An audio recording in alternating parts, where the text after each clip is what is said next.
Sejak kecil kita memahami betul bagaimana bertanggung jawab atas apa yang sudah kita lakukan. Apalagi itu adalah sebuah kesalahan. Namun seperti tak mendapat keadilan, seorang gadis asal Korea Selatan yang tewas di tangan kekasihnya sendiri, ia dianiaya sang kekasih hingga mengalami pendarahan otak dan meninggal dunia. Namun sang kekasih sekaligus pelaku pembunuhan itu justru dibebaskan dari tuntutan hukum.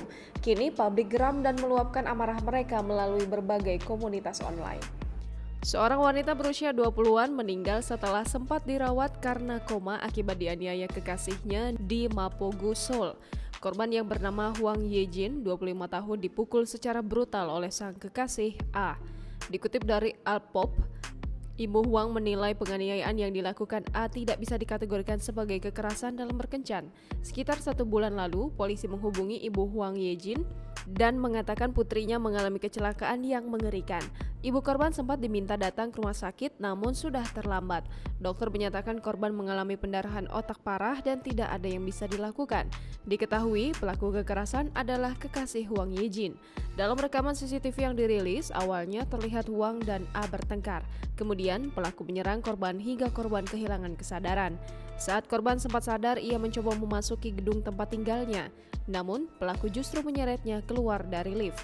Pihak keluarga korban mengklaim bahwa Hwang sempat diserang lagi oleh pelaku hingga menyebabkan luka serius, termasuk pendarahan gastrointestinal, patah tulang rusuk, kerusakan paru-paru, dan pendarahan otak.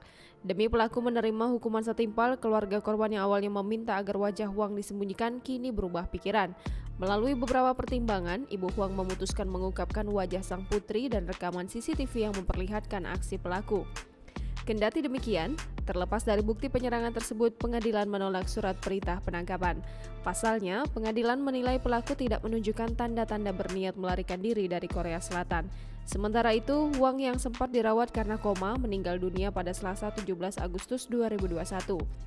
Berdasarkan hasil otopsi, penyebab kematiannya adalah subarachnoid yang disebabkan oleh trauma benda tumpul. Mengutip SBS News, pelaku sendiri selama pemeriksaan mengubah keterangannya terkait motifnya menyerang Hwang. Saat ini, polisi sedang menyelidiki kasus tersebut sebagai cedera yang mengakibatkan kematian. Saat mendengar pengadilan membebaskan pelaku dan menolak surat perintah penangkapan, publik Korea Selatan murka. Mereka lewat berbagai komunitas online memulai petisi Blue House dan meminta agar pelaku dihukum seberat-beratnya.